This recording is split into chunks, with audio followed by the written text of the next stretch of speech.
शान्ताकारं भुजगशयनं पद्मनाभं सुरेशं विश्वधारं गगनसदृशं मेघवर्णं शुभांगं लक्ष्मीकान्तं कमलनयनं योगिर्विध्यानिगम्यं वन्दे विष्णु भवभयहरणं सर्वलोकैकनाथं वन्दे विष्णु भवभयहरणं सर्वलोकैकनाथं। हरे कृष्णा, राधे राधे। आप सभी का भक्ति चैनल पर हार्दिक स्वागत है। आज आप सभी सुनेंगे देवशयनी एकादशी व्रत की कथा। धर्मराज युधिष्ठिर ने कहा, हे केशव, आषाढ़ शुक्ल एकादशी का नाम क्या है? इस व्रत को करने की विधि क्या है और किस देवता का पूजन किया जाता है? श्री कृष्ण कहने लगे, हे युधिष्ठिर, जिस कथा को ब्रह्मा जी ने नारद जी से कहा था वही मैं तुमसे कहता हूँ। एक समय नारद जी ने ब्रह्मा जी से यही प्रश्न किया था।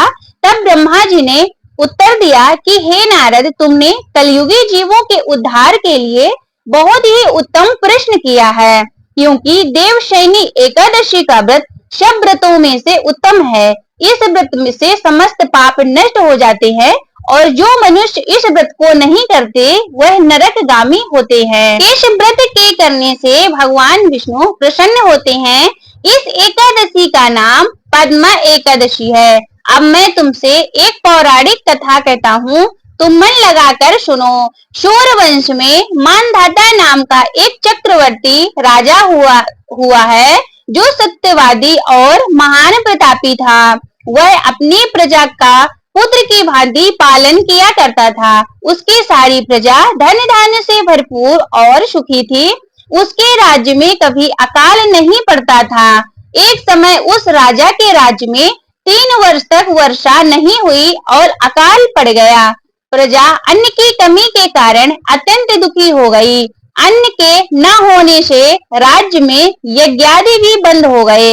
एक दिन प्रजा राजा के पास जाकर कहने लगे कि हे राजा, सारी प्रजा त्राही त्राही पुकार रही है, क्योंकि समस्त विश्व की सृष्टि का कारण वर्षा है।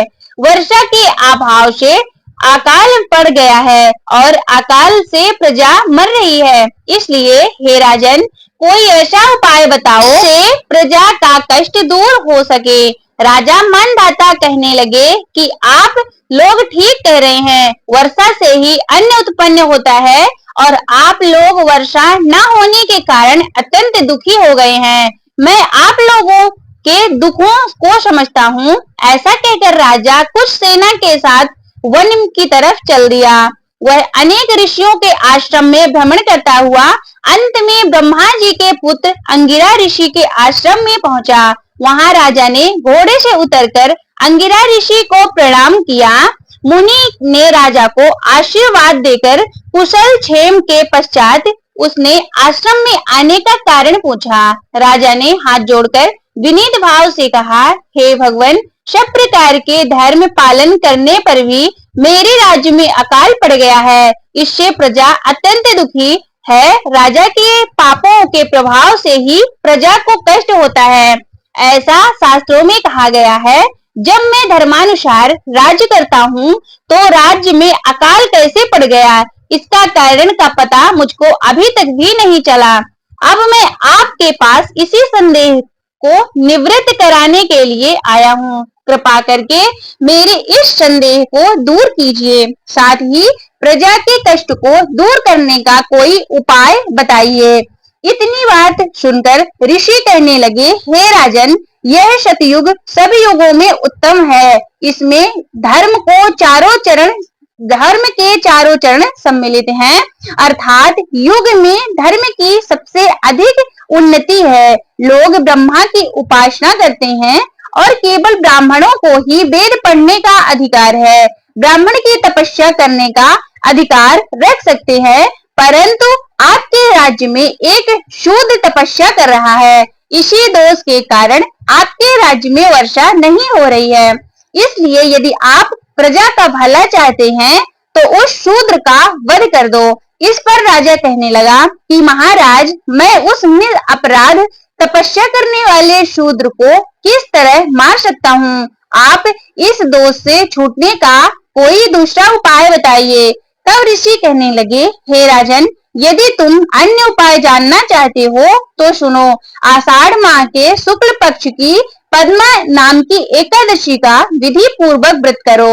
व्रत के प्रभाव से तुम्हारे राज्य में वर्षा होगी और प्रजा सुख प्राप्त करेगी, क्योंकि इस एकादशी का व्रत सब सिद्धियों को देने वाला है और समस्त उपद्रवों को नाश करने वाला है। इस एकादशी का व्रत तुम प्रजा सेवक तथा मंत्रियों सहित करो। मुनि के इस वचन को सुनकर राजा अपने नगर को वापस आया और उसने विधि पूर्वक पद्मा एकादशी का व्रत किया। इस व्रत के प्रभाव से वर्षा हुई और प्रजा को सुख पहुंचा। अतः इस मास की एकादशी का व्रत सब मनुष्यों को करना चाहिए। यह व्रत इस लोक में सुख और परलोक में मुक्ति देने वाला है। इस कथा को पढ़ने और सुनने से मनुष्यों के समस्त पाप नष्ट हो जाते हैं। बोलो विष्णु भगवान की जय। श्री विष्णु चालीसा। विष्णु सुनिए विनय, सेवक की चित लाए, कीरत कुछ वर्णन करूं, दीजे ज्ञान बताए। नमो विष्णु भगवान खरारे, कष्ट नशावनी अखिल बिहारी। प्रबल जगत में शक्ति तुम्हारी, त्रिभुवन फैल रही उजियारी। सुंदर रूप मनोहर शोरत, सरल स्वभाव मोहिनी मूरत। तन पर पीतांबर अति शोहत, वैजंती माला मन मोहत। शंख चक्र गदा विराजे, देखत दैत्य असुर दल भाजे। सत्य धर्म मद लोभ न गाजे, काम क्रोध मद लोभ न छाजे। संत भक्त सहज मन रंजन, धनुजय असुर दुष्टन दल गंजन। सुख उपजाए कष्ट सब भंजन, दोष मिटाए करत जन सज्जन। पाप काट भव सिंधु उतारण, कष्ट नाश कर भक्ति उबारण।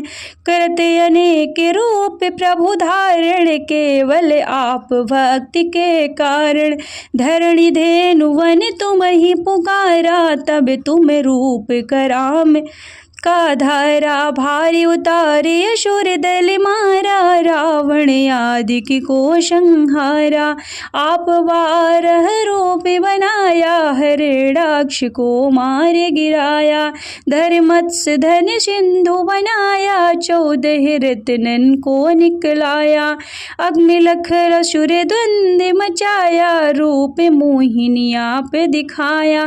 देवन को अमृत पान कराया, असुरन को छवि से बहलाया।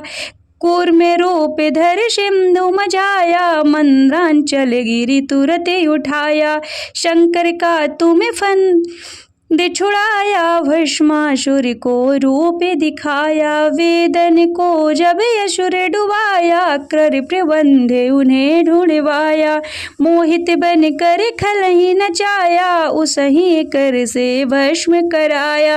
असुर जलंधर यति बलदाई, शंकर से उनकी ने लड़ाई। हार पार शिव शकल बनाए, कीन सती से छल खल जाए। सुमिरन कीन तुम्हें शिवरानी, बतलाई सब विपत कहानी। तब तुम बने मुनीश्वर ज्ञानी, वृंदा की सब सुरति भुलानी।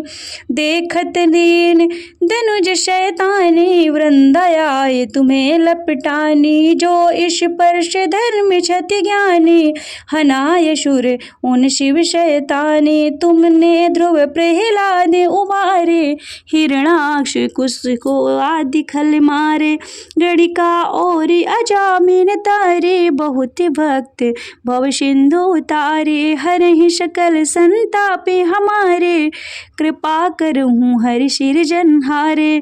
देखूँ मैं निज दर्श तुम्हारे, दीन बंधु भक्तन हितकारी, चैत आपका सेवक दर्शन करहूँ दया अपनी मधुसूदन, जानू नहीं योग जप पूजन हो, यज्ञ स्तुति अनुमोदन, शील दया संतोष सुलक्षण विदित नहीं व्रत मोह, बोध विलक्षण करहूँ आपका किस विधि पूजन, कुमति विलोक होते दुख भीषण, करहूँ प्रणाम कौन विषो विधि सुमिरन, कौन भांति मैं करहूँ समर्पण, सुर मुनि करते सदा सेवकाए, हर्षित रहते परम गति पाए, दीन दुखीन सब सदा कहाए, निज जन जान लेवे अपनाए, पाप दोष संताप नशाओ, भव बंधन से मुक्ति कराओ, सुख संपत्ति से सुख उपजाओ, निज चरणन का दास बनाओ,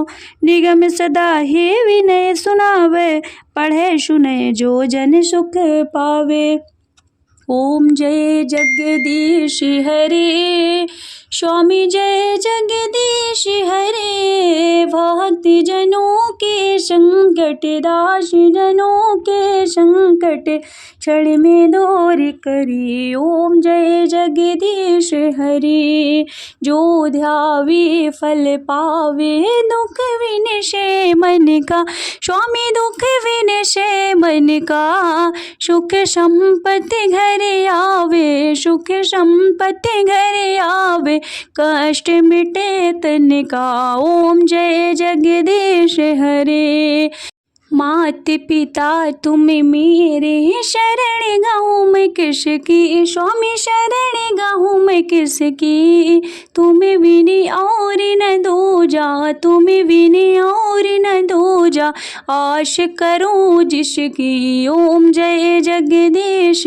हरे, तुम पूर्ण परमात्मा, तुम अंतर्यामी, स्वामी तुम अंतर्यामी, पारि ब्रह्म परमेश्वर, पारि ब्रह्म परमेश्वर, तुम सबके स्वामी।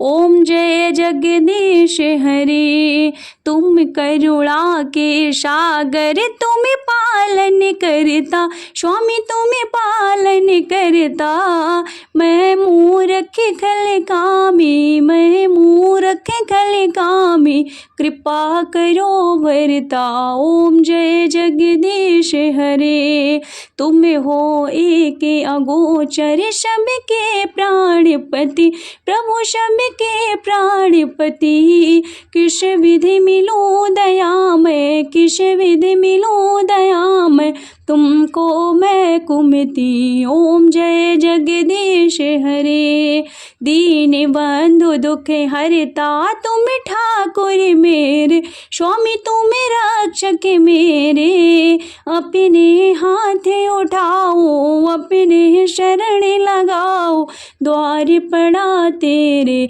ओम जय जगदीश हरे, विषय विकार मिटाओ, पाप हरो देवा, स्वामी पाप हरो देवा, श्रद्धा भक्ति बढ़ाओ, श्रद्धा भक्ति बढ़ाओ, संतन की सेवा। ओम जय जगदीश हरे, तन मन धन और संपत्ति सब कुछ है तेरा, प्रभु सब कुछ है तेरा, तेरा तुझको अर्पण, तेरा तुझको अर्पण, क्या लागे मेरा। ओम जय जगदीश हरे, जगदीश्वर जी की आरती जो कोई नर गावे, प्रभु जो कोई नर गावे, कहते शिवानंद स्वामी, भजत हरि हर स्वामी, मनवांछित फल पावे। ओम जय जगदीश हरे, ओम जय जगदीश हरे, स्वामी जय जगदीश हरे, भक्ति जनों के संकट, दास जनों के संकट, क्षण में दूर दूर करे। ओम जय जगदीश हरे, ओम जय जगदीश हरे।